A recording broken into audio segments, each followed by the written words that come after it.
Avant toute chose, je commence par lire la lettre.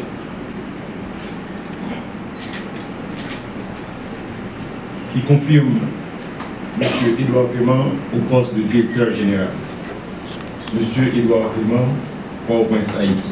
Monsieur, la Banque de la République d'Haïti a l'avantage de vous informer, conformément à l'article 10 de la loi du 20 mars 1981, créant auprès de la BRH un fonds de développement industriel dénommé le fonds, que vous avez été retenu pour occuper le poste de directeur général de cette institution.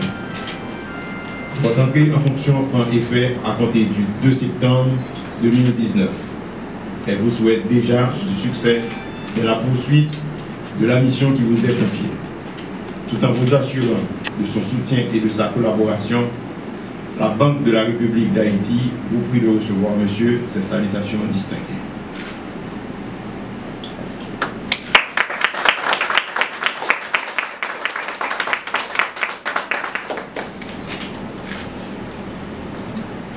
Vous êtes désormais le nouveau directeur général du Fonds de développement industriel. Monsieur le membre du conseil d'administration, monsieur le directeur général sortant, monsieur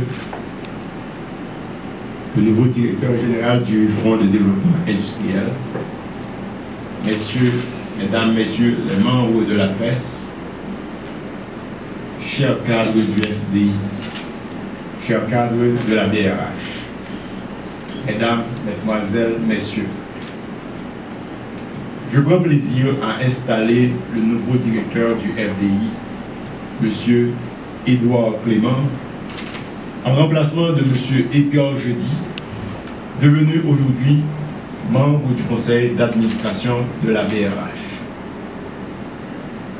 Je félicite M. Jeudi pour le travail incommensurable réalisé à la tête du FDI pendant son passage pour mener la banque à bon port dans des circonstances particulièrement difficiles.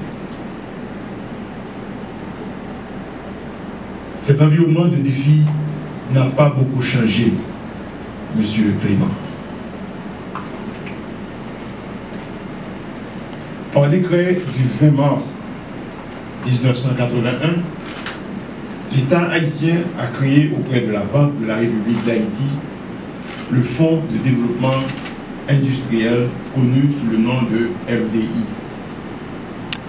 L'article 2 de la loi créant le FDI stipule le but du fonds est de promouvoir le développement du secteur industriel privé haïtien, en prenant en charge les besoins de financement des petites et moyennes entreprises dotées d'un potentiel de création d'emplois, de génération de devises, de création de valeur ajoutée, de valorisation de matières premières locales et opérant de manière non préjudiciable à l'environnement. Il convient aussi de souligner que l'article 4 de la loi créant le FDI stipule, et c'est très important, seuls sont éligibles au financement des entreprises saines et des projets de financement rentables et présentant un intérêt pour le développement de l'économie. En fait, cette mission concorde parfaitement avec les objectifs assignés à la Banque centrale par le législateur dans les 2 premiers alinéas de l'article 2 de la loi du 11 septembre 1979 qui stipule que la BRH a pour objet de promouvoir dans le domaine de la monnaie et du crédit les conditions les plus favorables au développement de l'économie nationale et 2.